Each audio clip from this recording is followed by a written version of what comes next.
Hello everyone, my name is Ayman Habli and welcome to Ascendia Exchange. This project has been in works for quite some time and it's a spin-off basically from Ascendia Management Consultancy.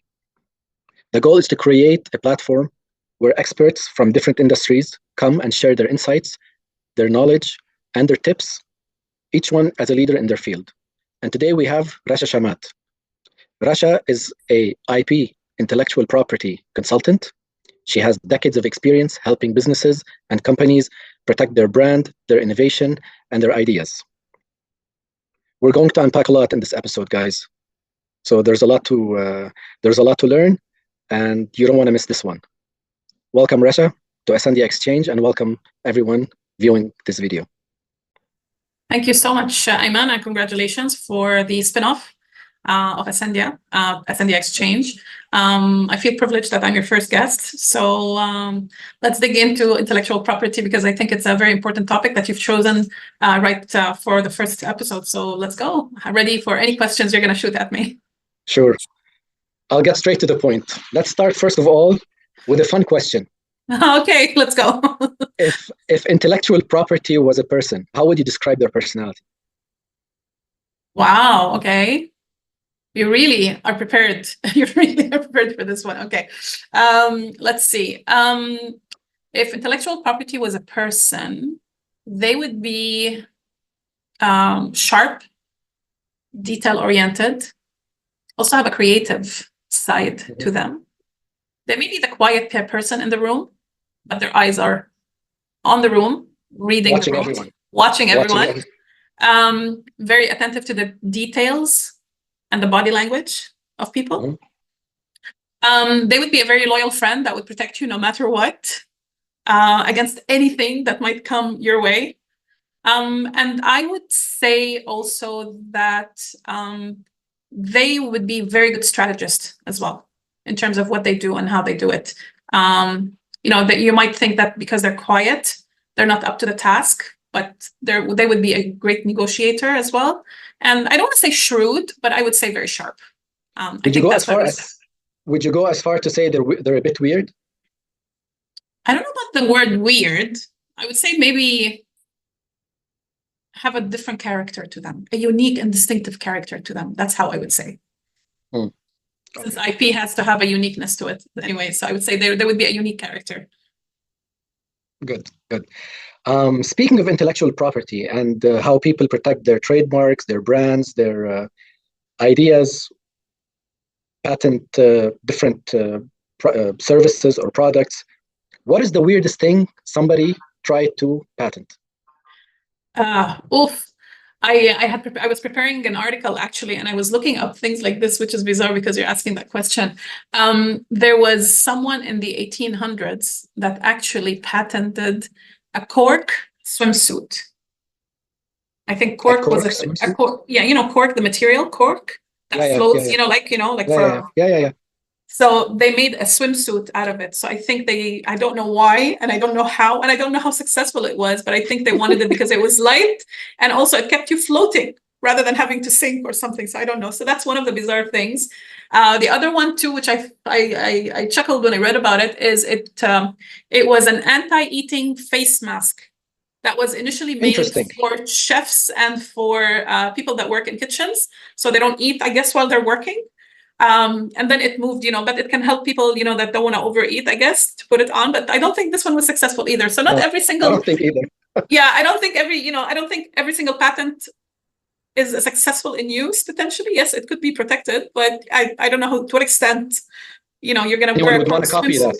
Yeah, I know, a cork swimsuit even, or like put a mask that you can't eat. Yeah, anyways, but again, to each their own. Now let's up the ante a little bit. In your own words, if you want to describe what is intellectual property to a bunch of just regular folks, what would you say? What is intellectual property? The terminology that we use in IP is basically it's anything that's created by your mind. So whether it's music notes, whether it's a poem, whether it's a novel that you're writing, whether it's a doodle that you're doodling or drawing, a graphic artist that designs logos for companies, or someone that's inventing a process or inventing a machine, that is a patent, right? There are other aspects of intellectual property when we talk about trade secrets. Trade secrets are other aspects where it's something that you keep secret and you don't tell anyone about it, and includes like the Kentucky Fried Chicken, for example, the recipe, or the Coca-Cola kind of recipe. So these are trade secrets that nobody needs to know about. So these are the types of IP that a company or an individual would own and would have the right to it. And he would only give the right to someone to permit them or authorize them to use it in different ways, whether it's by licensing, franchising, or whatever it is, royalties for music and so on. So there's different ways. So I hope I simplified it in a way. So, but this is in a nutshell what it is, obviously. No, you have simplified it, but I have another follow-up question. Sure. We grew up seeing under brands or logos, TM, sometimes R, and sometimes C.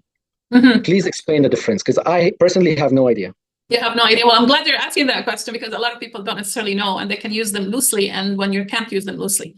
The C symbol is associated with anything that is copyright. So any author, music, poems, you can put it on drawings, but in terms of, even on websites, when you see at the end, it says, 2025 copyright reserved or copyrights.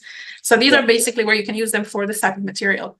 When it comes to the TM is used for trademarks. And the use for TM is usually when a trademark has not been registered yet, but you are in the process of filing it and want to register because you are using it, right? So that's where the TM is.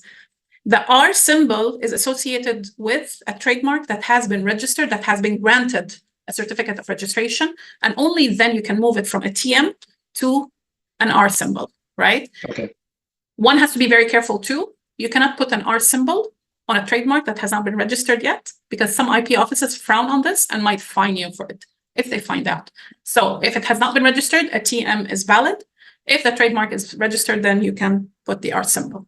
On other areas, forget the copyright, the trademark, and the registered. If you have filed for a patent, you can always put patent pending also on something that you're actually putting into the public. So this gives the indication that you are in the process of patenting this particular thing. Interesting. Yeah.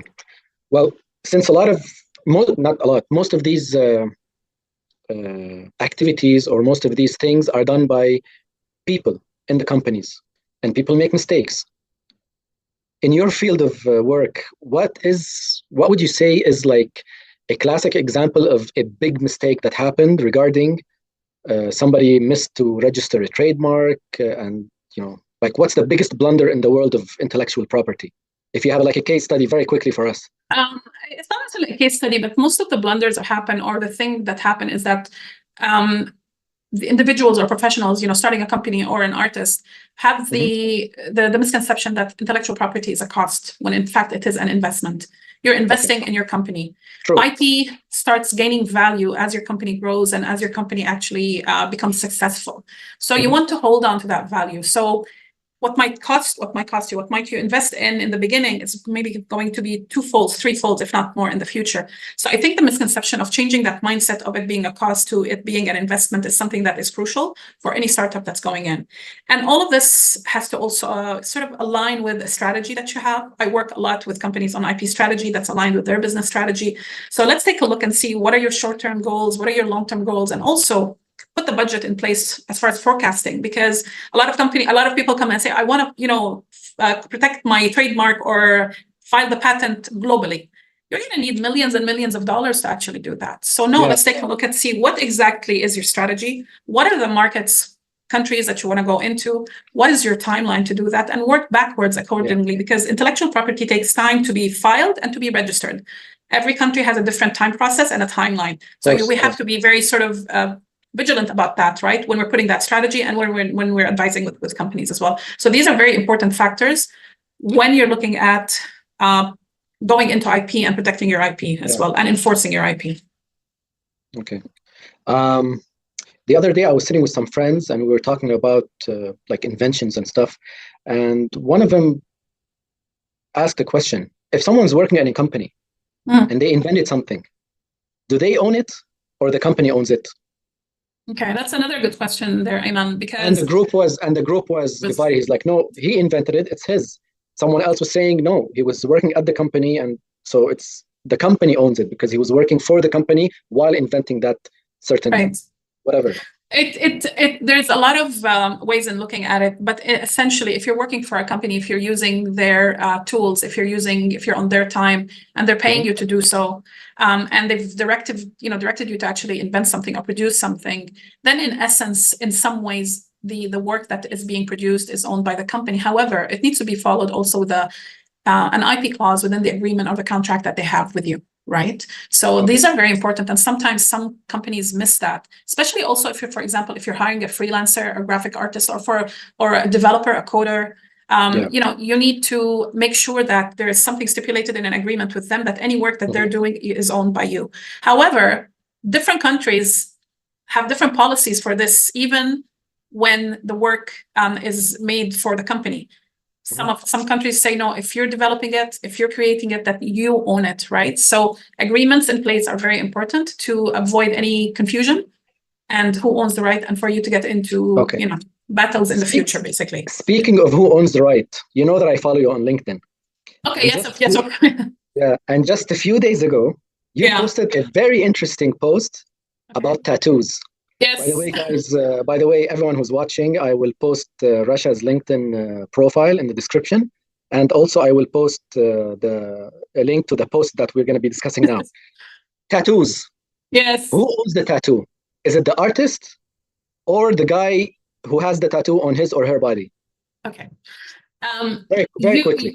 Very quickly, you have to read my post. But in essence, you own the tattoo on your body. Okay. But you cannot reproduce it, or you cannot put it on a t-shirt without the authorization of the tattoo artist. Because he owns the rights to it, basically. But when it comes to also, if, for example, I went, I have a couple of tattoos. So if I went to the tattoo artist and I said, can you please do this for me? And he reproduced it, he's doing his own rendition on it as well, right? So he would, like a derivative work, so he would own the rights to that. But I can't take that tattoo, for example, put it on a t-shirt and say, this is mine, without getting his authority on it, like his right, like giving me the permission to actually put it on a t-shirt or whatever the case may be. So. And I bet you, whatever you want, that not a lot of people know this. No, not a lot of people know this. So, including me. I've gone into stores, forget tattoos. I've gone into stores that that do t-shirts, and they print on t-shirts and sweatshirts. And I went in, I think it was maybe a year ago, and I went in and they had all the superheroes and all the DC, comics. And I'm just looking at them and I'm like, you guys, like, what's going on here? And she's like, no, I'm just going to take it off the internet. And I'm like, okay, I don't think you can do that. But like, what am I going to tell her? I was going to, put on my IP, like suit and say, no, you need to stop. But if somebody gets a whiff of it, it's they're going to be in trouble. Interesting.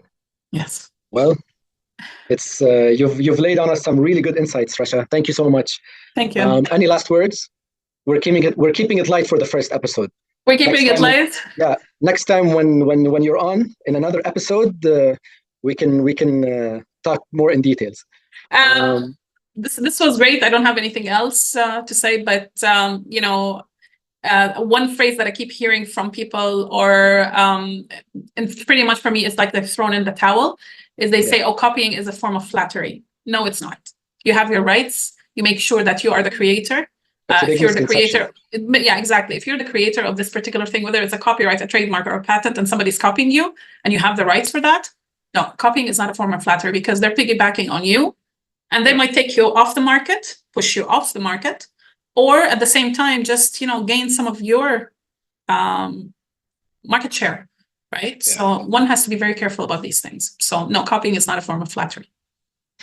Great. Well, thank you, Rasha.